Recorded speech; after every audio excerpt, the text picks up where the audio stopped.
ముఖ్యంగా కొన్ని ఛానల్స్ చూసాం ఈ మధ్య ఇది రేషన్ బియ్యంతో సభ్యత్వాలు చేస్తున్నారట. ఎంత దారుణమైన మాట అంటే దీన్ని నేను పూర్తిగా ఖండిస్తున్నా. తెలుగుదేశం పార్టీ కార్యకర్తలు ఆత్మగౌరవం ఆత్మస్థైర్యం గల్లోళ్ళు.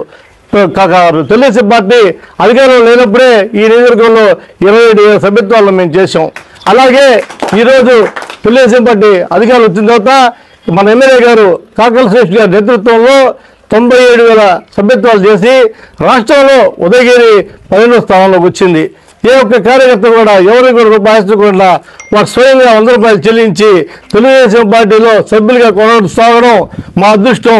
ఉదయగిరికి శాసనసభ్యుడిగా కాకల శ్రేష్ఠ గారు దొరకడం మా అదృష్టంగా భావించి కార్యకర్తలు స్వచ్ఛందంగా 97,000 సభ్యత్వాలు చేస్తే రేషన్ బియ్యం అమ్ముకునే సభ్యత్వాలు అగత్యం ఎవరికి లేదు.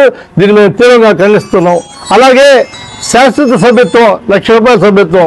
₹1,00,000 సభ్యత్వాన్ని ఈ పేద ప్రాంతం, వెనుబడి ప్రాంతం, మెట్ట ప్రాంతంలో తెలుగుదేశం పార్టీ నాయకులు కానీ కార్యకర్తలు కానీ 53 మంది స్వచ్ఛందంగా వచ్చి మేము తీసుకుంటాం అని చెప్పి మన ఎమ్మెల్యే గారు ఆఫీసుకు పోయి స్వచ్ఛందంగా ₹1,00,000 సభ్యత్వాన్ని 53 మంది చేశారు. రాష్ట్రంలో 53 మంది శాశ్వత సభ్యత్వాలు తీసుకున్న నియోజకవర్గాల్లో ఉదయగిరి 5 అని చెప్పి సగర్వంగా తెలియజేసుకుంటున్నా. ఇంత గొప్ప కార్యకర్తలు, ఇంకా ఇంత గొప్ప నాయకత్వం శ్రేష్ఠ లాంటి వ్యక్తులు ఉన్నటువంటి ఈ నియోజకవర్గంలో శ్రేష్ఠ గారి మీద అబండాలు వేయడం ఏమాత్రం సంబంధిస్తామని చెప్పి కూడా మేము తెలియజేసుకుంటున్నా. నెల్లూరు పార్లమెంట్కి మొత్తం మీద ₹70 కోట్ల సీసీ రోడ్లు నిధులు వస్తే ఒక ఉదయగిరి నియోజకవర్గానికి ₹23 కోట్ల నిధులు వచ్చినాయి. అలాగే ఎంపీ గారు నిధులు వచ్చినాయి. అలాగే ఉదయగిరి నియోజకవర్గంలో 250 గోకుల షెడ్లు నిర్మించారు.